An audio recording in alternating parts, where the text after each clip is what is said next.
What's up, y'all? How are you? Why did I say how are you? Like you guys are about to reply to me. Anyways, morning. If I look crusty, it's because I just woke up and I did my best to, I don't know, get myself together before I did this video. But on that note, I do not want to waste any time. I hope you guys are good.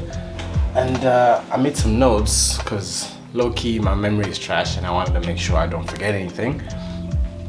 Thanks again for the people who sent me the messages or the questions on the WTF Michael. And feel free to send me those on here, send me those on my Instagram, as I've said in previous videos, and we will keep making this series and we'll make it great. And I hope it can answer questions and help and realistically help people. I'm not just doing this just because YouTube views, whatever. Like I'm trying to give people some decent answers, you know? Anyways, so one of the questions I got was home gym versus public gym. So like I literally wrote these down here. Yeah. Because low-key sometimes when I freestyle, which I prefer freestyling because sometimes it feels more natural, but I might forget some things, you know? So I thought I'd write these down for today. So I'm not gonna waste any time, let's get right into it. So the first one I wrote here is home gym is, or let me say a gym. So an actual gym facility, a public gym is great because of three things. These are the pros now. The pros of a gym is, one, the atmosphere. The atmosphere of being around other people who are working out, people who are there chasing their goals, doing their thing, can be very contagious. I think we've seen, I don't know about you guys, but I know during COVID times, you know, I still trained at home, but like those days where you kind of miss seeing those people at the gym, those, hey, good to see you, even if you don't like have a conversation with them, like just knowing, hey, we're all here for one thing, even though we're doing different things, we're all here for one thing. We're all kind of getting sort of motivated from the other person's energy and discipline to come to the space and do what they need to do. So that's number one. The atmosphere is everything. Second one is pretty obvious. When it comes to progressive overload and progressing in your training, you can progress in terms of adding more weights and all that kind of stuff in the gym. It's easier to do that. Obviously, the caveat here is if you have enough money to have your own home gym and you have an infinite amount of weights, then that probably doesn't necessarily apply to you, but that is not the general person. So that is number two. Number three, I was gonna say the facility. The facility, what I mean by this is the training facility, the gym is made for training. Like if you train at home, sometimes there'll be certain things. For instance, we used to train on the driveway. And the driveway is like, it's flat for a little while and then it's super steep. So even sometimes when you want to bench, you have to find a perfect place where it's super leveled and it's not like, you know. So what I mean, the facility is made for that. So there's other examples and other things I can go into that are like that, but I think you guys catch my drift. The facility is made for people going in there, training, doing their things, platforms, the floor itself, all that kind of stuff. Okay. And the cons now, I'm gonna get into the cons. The cons of a gym would be the first one, membership fee. You know, when you train at home, obviously you're training at home for free. But depending on where you are, I guess financially, but also where the gym is, how expensive the gym is, what brand the gym is, all that kind of stuff, it can obviously vary the price. But I'd say if you want a gym, find a gym that is affordable for you, your budget, all that kind of stuff. So, but I think, okay, I'll weigh in my personal opinion at the end. I don't wanna distract or what? I don't want to take away from these unbiased opinions. So I just want to give you the pros and cons for both. Okay, now we're switching over to the home gym, the pros of a home gym. The pros of a home gym or gymming at home or training at home. Why am I saying gymming at home? Training at home is that when you train at home, you're training in your own space, you know, and for some people that is awesome, you know. For some people, they don't like being in the gym, you know, they don't like being around other people, they don't like feeling like they're watched by other people, even though 90% of the time people don't really care what you're doing. They might glance at you or whatever, but they don't really care. But some people just like being in their own space. I can obviously relate to this, but I'm gonna say it again. That's one of the pros, you know. Anyways, number 2, I put here the atmosphere. And what I mean by the atmosphere here is the atmosphere when you're training at home is completely up to you. You are in control of that atmosphere. So how your home is, how your gym setup is all up to you. Whereas when you're in a gym, you're kind of at their mercy. The music they play. Anyways, we're not gonna get into that. But that's what I basically mean. When you're in your own space, your own home, you control. You know how that you can place posters up on the wall of Arnold Schwarzenegger, I don't know, Lou Ferrigno, all those guys, you know, to help motivate you, whatever. You can control how the space is gonna look, how it's gonna feel, and that can dictate your training, your level of motivation, and how much you can enjoy the sessions. Okay, the next one is, no membership fee, of course, that's great, there's no extra money or whatever. No cost for fuel, that is another one I put down there. That's more just thinking of a more realistic, you know, you don't have to drive it up and down.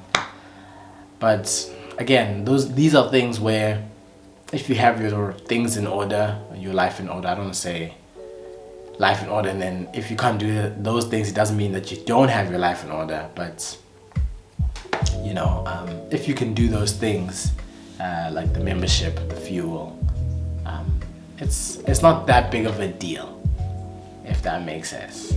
I feel like I'm rambling now, so I'm gonna keep going to the next points. So now, cons of a home gym.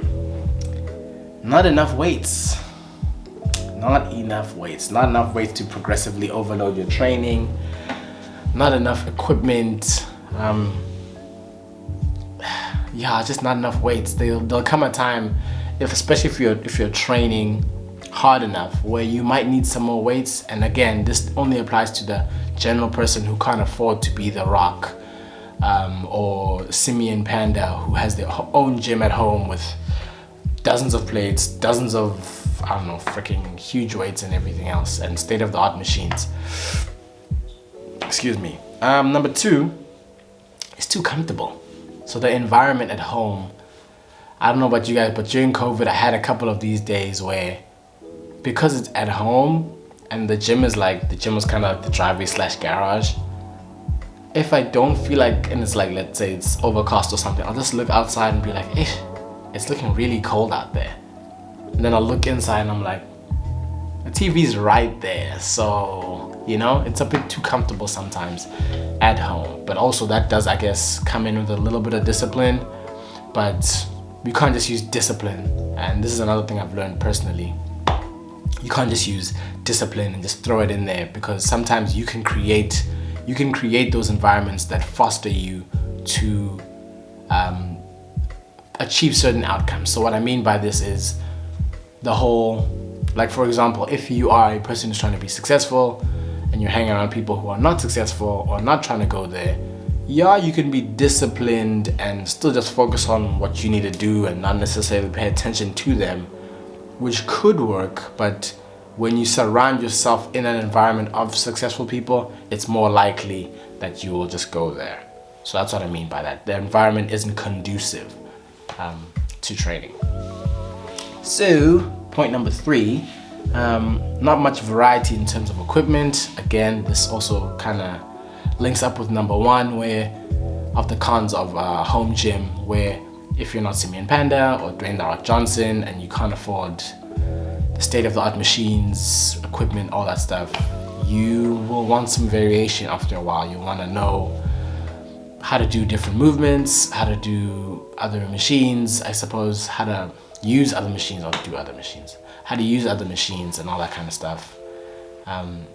So yeah, that is one where, especially the longer you train, the longer you've been training, you know, that, I don't want to say fatigue will set in, but you will kind of get bored a little bit, you know, and that's human, that's natural. Okay, don't feel bad about that.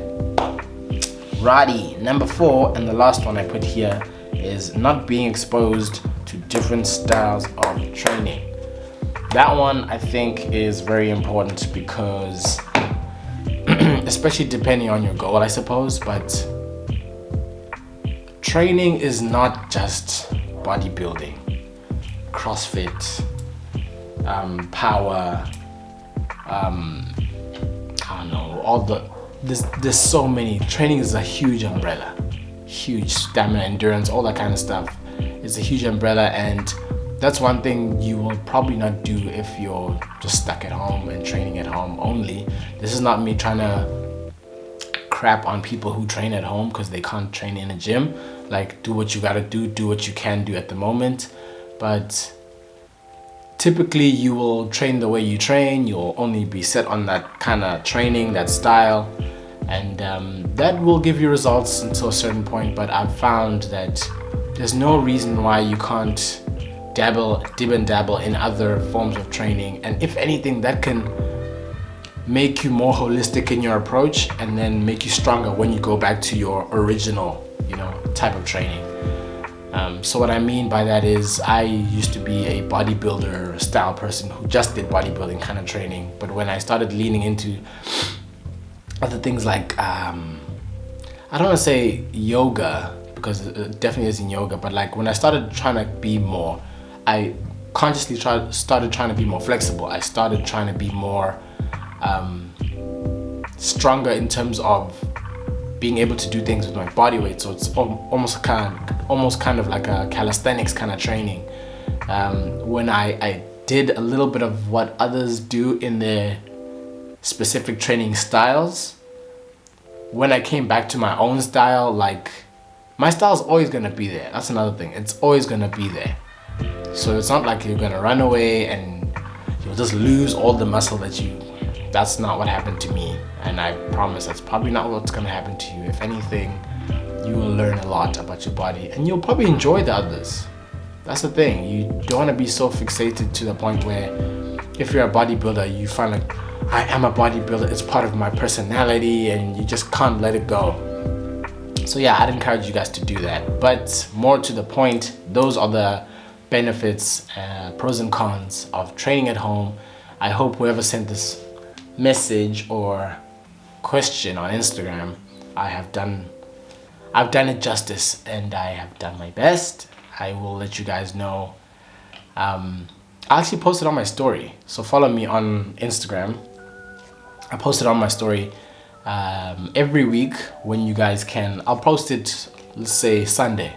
Every Sunday I'll post where you guys can put the questions for the What the Michael series, and then I will do my best to answer all those on the video here, and we'll post them probably during the course of the week. I won't post all of them at once because, well, that's just like crazy.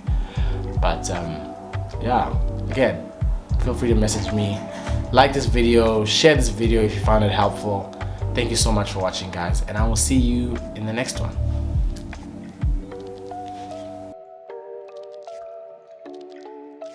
Oh yeah, new stuff. Tell me what you think.